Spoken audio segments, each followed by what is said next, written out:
Hello everyone, this is Sai Krishna in Love with Marketing. Have you ever thought how organizations take their product or service into the market? How do they penetrate? How do they get their initial customers? How do they find their sweet spot in the market? How do they scale up their revenue? How do they expand their product portfolio? How do they expand into different geographies? Isn't it pretty long journey that organizations go through in their product and services? Today, let's look at how GTM plays its role while taking product or service into the market across all these different stages. Broadly, these stages are divided into three. The very first one is about ideation, the second one is about finding the product market fit, and the third one is about expansion. The very first stage of ideation, it all starts with market research.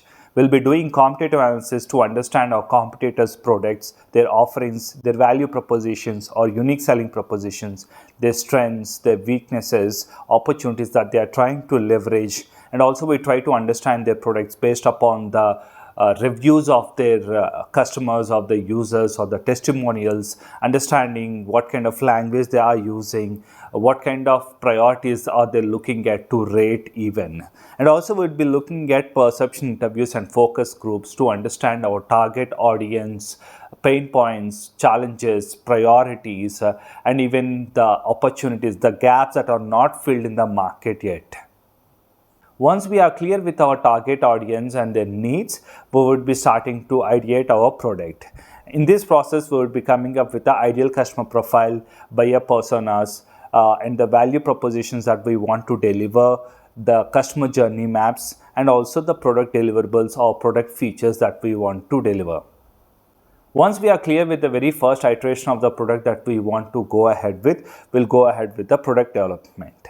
And then once the product is developed, we'll be doing branding, promotions, we'll be designing the pricing strategy, we'll be getting ready with our online presences, and we'll be all set with the business modeling as well. After this, we would be coming up with a selective accounts or a segment or an industry that we would like to target and reach them. In the process of reaching, marketing and sales department does the jobs of lead generation, lead nurturing, sales enablement, whereas sales people do the calling, they give the demos, they send the proposals, and they are expected to do the closures. And once the closures are done, they are expected to resell. The reason we have reselling here in product market fit is because if we are able to resell the product to the same customer, which means that the churn rate is low, which means that the product has found its sweet spot in the industry.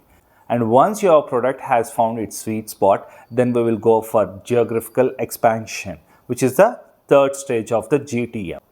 At the stage of geographic expansion, we'll be looking at creating new channel partners, agency programs, and also centralizing our sales enablement along with the thought leadership. Thought leadership is very important to establish ourselves as a leader in that segment, in that product category or specific to the product. And once we are done with the geographic expansion, then we'll be looking at the upmarket or downmarket opportunities through product expansion. And product expansion can happen in numerous ways, like we are creating a new product in the category or a new solution, also looking at mergers or acquisitions. The objective is to increase the lifetime value of your customer. If you are coming up with a new product in your product expansion, it again starts right from the ideation and it goes through the entire cycle of the GTM. These are the three stages of GTM.